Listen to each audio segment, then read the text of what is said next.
Are we going to see more persecution and prosecution for people who want to support their candidate?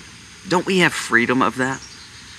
Well, two conservative preachers came out, and again, not condoning or condemning them, but they're coming out in support of President Trump. Now, there's been backlash for one just because he is wanting to stand for Christian ethics and morals, which the Democrats have left.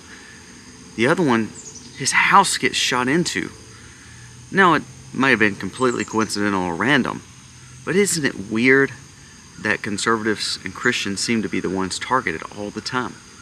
Now, we're going to talk about that. We're also going to talk about the fact that these Venezuela gangs, we're going to show you a map of where all these migrant homes are and migrant areas are, and how now we see what happened in Denver, happened in Chicago.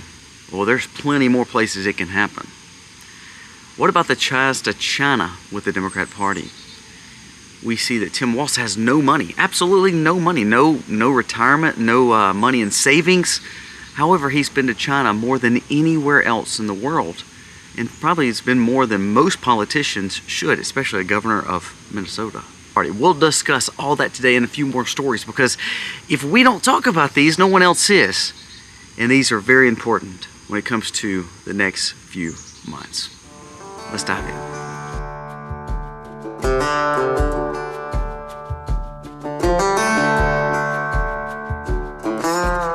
Hey guys, welcome to The Max. Thank you so very much for being here today. If you are new to the channel, go down here, press subscribe, ring the bell, give us a thumbs up or a thumbs down, that's okay, but let us know what you think about the content of today's video. Remember, we do giveaways, not only on this channel, but our vlog channel, The Max Life. My wife does a lot more filming there, but remember, we're doing giveaways each and every month.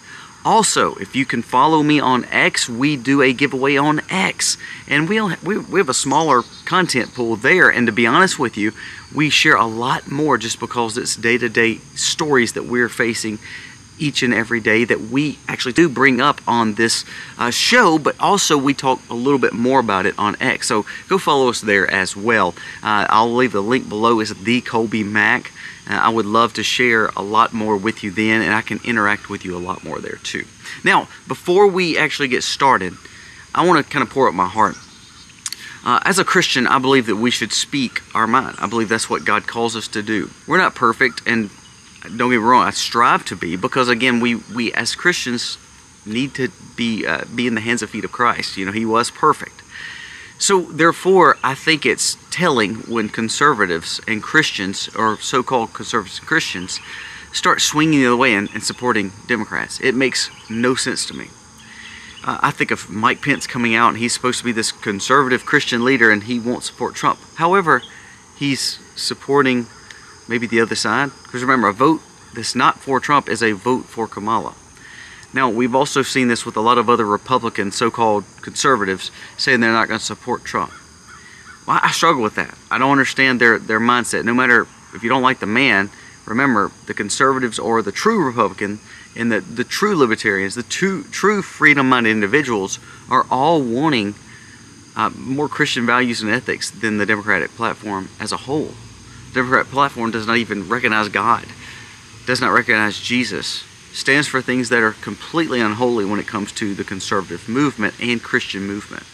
So when I see people like Greg Locke, I mean, he's a pastor who, honestly, we don't see eye to eye on theology, but I've heard him speak. I think he's done great.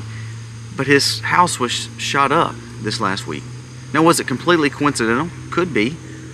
But why was his house targeted? Is it because he's a conservative pastor trying to, of course, lead people to Christ, but not only that, his support for conservative talking points, his support for Republicans or Trump.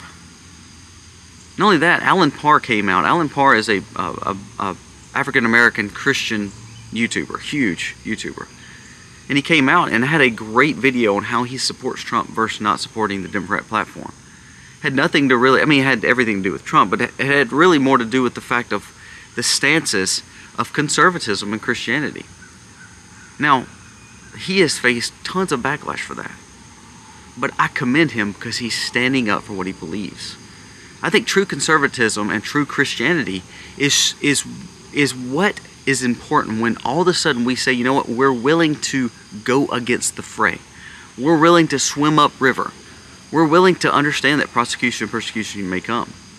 It's, for instance, on our channel, the more we started talking politics and Christian values, the more our message didn't get spread. Our channel has lost about half its viewership, and I hope we get it back, but it doesn't stop the fact that we're going to keep sharing truth. Now, we need your help, of course, to keep on sharing these videos and commenting and give us a thumbs up, because it does tell YouTube that this is important. So I love seeing conservatives and Christians actually standing up for the Christian movement. That doesn't necessarily say that's a Harris-Trump answer. What it does say, though, is there is one party that does support Christianity, or at least a friend of Christianity, and that is Trump and the Republicans versus the Democrats and Kamala.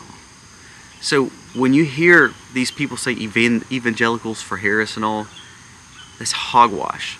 When you see these Republicans say they're going to support Harris because they don't like Trump, it's all hogwash. They're trying to bait you into believing that they're the men they're supposed to be, and actually they're not. They're wolves in sheep's clothing. Now that's my rant. I just wanted to get that out of the way because I love seeing what Alan Parr and other conservatives are doing. It has nothing to do with that I believe in their theology or I believe that they're perfect. No, we don't believe that Trump is going to lead our Bible study, but we do believe that he is a friend to conservatives and Christians. Now, I just wanted to get that out of the way. Now, let's jump into the other stories. I'm going to show you this map right here. Now, these dots, this is from a Zero Hedge article. These dots are showing where other Venezuelans are being held. Now, remember, we let in military-age men in our America here, and now we're seeing this happening. You're going to see more cities fall to this. Now, I'm not going to really rehash what we've talked about for the last few days, but I just want you to realize, you think this is not coming to a city near you? That's more than 2 areas. That's more than Denver and more than Chicago. That's all over. That's not talking about the Chinese situation with a lot of their migrants coming over. It's not talking about the Middle East. We're just simply talking the Venezuelans now. You've allowed the Democrats, not you, but our country has allowed the Democrats to allow us to have open borders. And I do blame the Republicans to a point, because to me they play politics instead of actually playing principles and actually having morals. Because now we are seeing a fight that's going to happen in our cities. Now, there's word that Chicago's having the same issue where they're going to start having vigilantes almost stand up against these people because the police are not doing anything. These governors are not even standing up and saying this is actually happening. If we don't pay attention, our cities will fall. And it's going to be dystopian nightmares in the cities. And guess what happens? We say, oh, that's just the cities. That will start moving to the rural areas. We need to pay attention to this. This is a scary map we need to pay attention to. Now, I want to bring up 2 more stories that are very, very important when it comes to what we're dealing with. We need to allow Kamala to speak more. Because the more she spoke this last week, the more she talked, the more she used her southern accent, then went back to her northern accent, to then go back to her Indian roots and her African American roots. Actually, the more she went down in the polls. Trump got a huge boost this week, and I think it's just because Kamala spoke a lot more this week. Not only that, Trump is doing what he should have been doing the whole time. Going on these independent podcasters, going on Lex Friedman, going on X Spaces with Tucker or with Elon Musk, doing these podcasts. Sean Ryan, again, huge. I'd love to see him do PBD, and of course Rogan. This is going to actually help move the populist independent vote to him, because he's actually opening himself up for this. Kamala has not. And actually, I wish he would, because the more she speaks, the worse her poll numbers get, and that actually benefits us. Now, one more thing I want to bring up. It deals with Kamala. Did you see that she is pushing against a steel manufacturing business deal? Now, Pennsylvania and a lot of that Midwestern area that tends to support Democrats, they need steel. They need that industry, the manufacturing. Well, Kamala has come out against it. Now, the CEO of these companies came out. It's Nippon Steel, you can look it up. Has came out and said, we will move overseas if this deal doesn't go through. So you have Kamala, who is standing against this deal to happen. And ultimately, what she's going to do is push manufacturing jobs across the seas.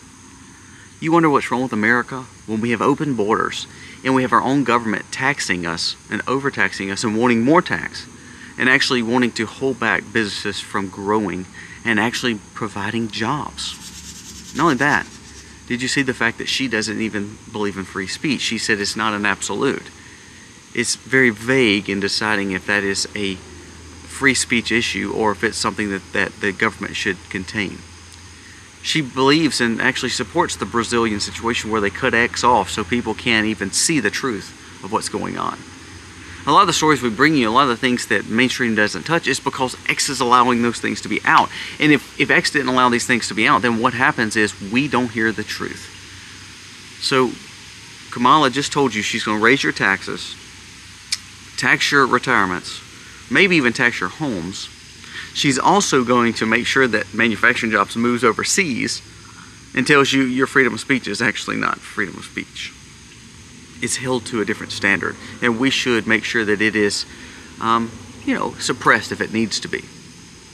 She sets policies for all that, and we want her to be our president. No, we don't. But there's people in this nation that still want her to be. She's still 47% in the polls, even coming out with these crazy policies. But the more she speaks, actually, the more she loses support. And I hope she keeps on speaking. I think she needs to go on all these podcasts. I think this would help the movement. Did you see her in Pennsylvania versus Detroit? Her accent changed. She can speak so many different ways. Standard politician. Do we want these politicians leading us, or do we want someone who's of the people to lead us? And I laugh because Trump is good at his job, because absolutely he's a billionaire. He's not of the people, but what I like about it, he's become for the people. He's sacrificed a lot of things to represent us, and that is huge. And one more thing I want to bring up. I want to bring up two stories that I think are so huge. Now, you know Biden's ties to China. We've heard that. We've heard Kamala's ties. We've heard the fact of, the ties of politicians to China. I want you to listen to this. Walz, that's running for VP, has been to China more than most other politicians. Not only that, he has traveled to China to a point where it's almost double and triple some of the other governors and people in the world. Now remember, Minnesota, of course, it's a big state, but it is no California, it is no New York, it is no Florida. Why all of a sudden is he going to China so much? Not only that, when people ask about it, guess what? The Pentagon and the DOJ stonewalls them.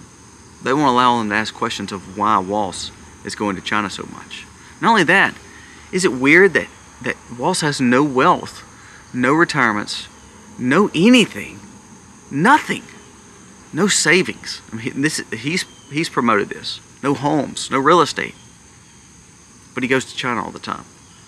What's over in China? We need to ask those questions. I'd love for some more people to jump in and find out what's going on truly in China. Now let's maneuver on to some more of these politicians, and they happen to be all on the Democratic side. There's another story that came out from Zero Hedge that says, busted. A spy in the New York Governor Hochul's office received millions from China, bought posh homes for them, and even Ferraris and other supercars. A former top aide of New York's Democratic governor has been arrested on federal charges of basically being a spy. Now, the important things that we see here is that are we seeing politics getting bought off? Now, we knew this is happening. Lobbyists buy off politicians all the time. You know how we solve all this? If you're worried about the CCP, or you're worried about all these other entities, I know some people are worried about Israel, whatever. The bottom line is, if we quit lobbying, you may have more honest politicians. This proves right here, the Democrats are pretty much tied to the CCP. I mean, here, my gosh. How many times has Walz went over? Look at the records. How many times he actually went to China, and what for? Now we see that there's several governors, there's several politicians that have tons of gifts and tons of spies that are deep within their ranks. And all of a sudden they're getting special houses and special cars and all this money from the Chinese party. Do you think that represents good things or bad things for our nation? This is not just these two. Let's talk about Eric Swalwell. Let's talk about the other senators from California that had deep ties to the Chinese party. No matter what government it is, I don't think any government should be infiltrating our politicians and our leadership. It should be just Americans. So the bigger problem is not China infiltrating our politicians. It's the fact that we're allowing lobbyists to set policies for Americans and not true morals, principles, and guidance from their representation. These leaders should not be lobbying for anyone other than the American people and the people that support them, which is the people that gave them votes. So again, I don't think the problem is just China. I don't think the problem is just big business or pharma. I think the problem is we're allowing lobbyists to buy off our politicians. And until we fix that, I don't think we'll fix anything in our nation. Now we're going to wrap it up. But the reason I brought these stories up is because there's just a few really underlying denominators that are very important that we need to understand. Morals and principles are needed back in our nation. We need Christian leaders to actually stand up for morals and values and quit worrying about the politicians and the people who are imperfect running each party. We're imperfect people, but there's sides that we should take, and there's binaries that we should take when it comes to supporting morals and values in the Christian movement. So I give kudos to the ones who are actually standing up to face the persecution and prosecution that they will face. Not only that, the problems with not having morals and values opens up doors for lobbyists to come in and really set policies for Americans. And look at this migrant situation. It's setting policies for Americans. It shows that we're not safe anymore. That's not counting the jobs that we may lose from, from really special interests. Because what happens is these Democrats don't want this to maneuver, and they're going to still try to win the Pennsylvania vote and the steelworkers vote. However, they're pushing against their jobs, but nobody wants to talk about that. The whole point is we need honest politicians, or at least people who have a true moral and value system behind them. Now, does that mean Trump has a true moral and value system behind him? No, but he said something on Lex Friedman just yesterday. He said, we need to turn back to God. And one thing you got to give Trump, he's honest, and he's brash, he's crass, and he's going to say what he feels. You may not like it, but to me, that makes him even more important to our movement as Christians. Not because he's actually, standing up and is going to preach a service and be our Bible study leader. It's because he is actually voicing the truth. And I think conservatives and Christians should rally around that. And when you hear people like Mike Pence and Bushes and all these people who are now going to support Kamala or not support Trump, what that shows is who's the real sellouts, who's the ones being bought off, and who's the one standing on true morals and principles. Guys, give me your thoughts. Let me know what you think about this video. We appreciate you, and thank you so much. Please subscribe to our channels, as you'll be entered in the giveaways each and every month.